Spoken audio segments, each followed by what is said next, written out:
नमस्कार। आज हम देखेंगे कि ई कवच एप्लीकेशन के परिवार स्वास्थ्य सर्वेक्षण मॉड्यूल में हम अच्छे से डेटा कैसे दर्ज कर सके। परिवार स्वास्थ्य सर्वेक्षण मॉड्यूल यह हमें हमारे गांव के सभी परिवारों के सभी सदस्यों का डेटा दर्ज करने में मददरूप होगा। पर परिवार स्वास्थ्य सर्वेक्षण करते समय हमें कुछ महत्वपूर्ण प्रश्नों पर ध्यान देना चाहिए। यह प्रश्न हमें डेटा दर्ज करते समय हमारा डेटा सच्चा हो इसके लिए मददरूप रहेगा।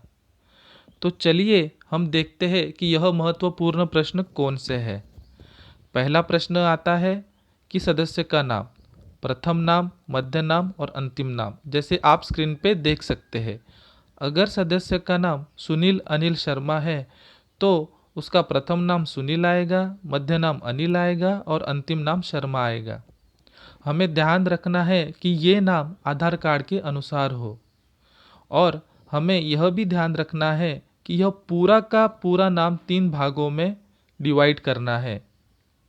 अगर नाम सुनील अनिल शर्मा है तो यह पूरा का पूरा नाम हमें प्रथम नाम में दर्ज नहीं करना है, इसको हमें 3 भागों में डिवाइड करके ही डालना है। दूसरा प्रश्न हमें यह आता है कि अगर कोई सदस्य का नाम बस सुनील ही है, ना उसका मध्य नाम है ना उसका अंतिम नाम है, उस समय हमें प्रथम नाम में सुनील ही डालना है, मध्य नाम में भी सुनील डालना है और अंतिम नाम में भी सुनील ही डालना है।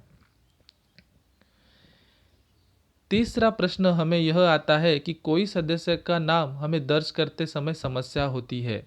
हमारे आरोग्य कार्यकर्ताओं को स्पेलिंग या फिर नाम बड़ा होने से टाइप करने में दिक्कतें आती है।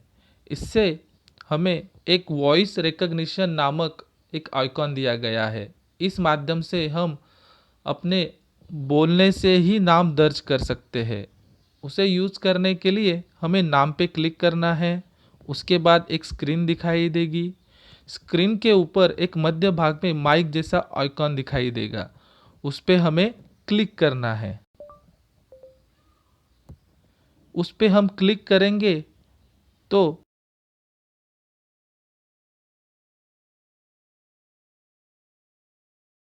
देख सकते हो, जैसे ही मैंने हमें सुरेश कहा तो एप्लीकेशन में नाम दर्ज हो चुका है। इसी प्रकार से आप अन्य प्रश्नों को इस एप्लीकेशन में बस अपने वॉइस से दर्ज कर सकते हो। अभी हमें दूसरा एक प्रश्न महत्वपूर्ण देखना है कि मोबाइल नंबर और आधार कार्ड संख्या दर्ज करना। हमें याद रखना है हर परिवार में एटलीस्ट हमें एक नंबर तो दर्ज करना ही है। फ़ोन नंबर दर्ज करते समय हमें यह ध्यान देना है कि लाभार्थियों का फ़ोन नंबर सही हो। अगर हम यहाँ पे आधा ही नंबर डालेंगे तो एप्लीकेशन में एक मैसेज आएगा कि कृपया मुखिया के संपर्क हेतु नंबर सही डालें। हमें यह ध्यान रखना है अगर हम कोई गलत इन्फॉर्मेशन या गलती से कोई इन्फॉर्मेशन डालते हैं तो हमारे एप्लीकेशन में वो एक्सेप्ट नहीं होगी। तो इसीलिए जिस समय हम आगे बढ़ने में दिक्कतें आती है तो उस समय आने वाले मैसेज को ध्यान से पढ़ें और ध्यान से पढ़ने के बाद सही माहिती दर्ज करें। अभी हम सही नंबर पंजीकृत करते हैं। उसके बाद आता है आधार कार्ड संख्या। हमें याद रखना है कि आधार कार्ड संख्या 12 अंकों का होता है और हमें आधार कार्ड देख के ही फॉर्म भरना है। अभी हम यहाँ पे एक आधार संख्या डालेंगे।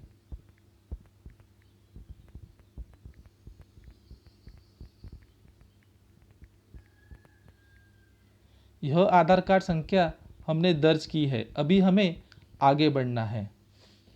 अभी हमें यह भी प्रश्न आएगा कि कोई सदस्य के पास तो आधार कार्ड भी नहीं होता, तो उस समय हमें आधार कार्ड संख्या नहीं दर्ज करनी है और हमें आगे बढ़ना है।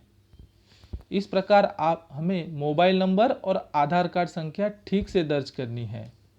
हमें आगे और एक प्रश्न आता है कि सदस्य को इनमें से कोई तकलीफ है, तो हमें यहाँ पे 4 ऑप्शन दिए गए हैं। अगर कोई तकलीफ़ हो तो उस पर क्लिक करना है और आगे बढ़ना है। अगर कोई भी तकलीफ़ ना हो तो कहाँ पे भी क्लिक न करते आप आगे बढ़ सकते हैं। इस प्रकार से आप हमारे ई कवच एप्लीकेशन के परिवार स्वास्थ्य संरक्षण के महत्वपूर्ण प्रश्न पे ध्यान दे सकते हैं और हमने दर्ज किया हुआ डेटा अच्छा हो सकता है। धन्यवाद।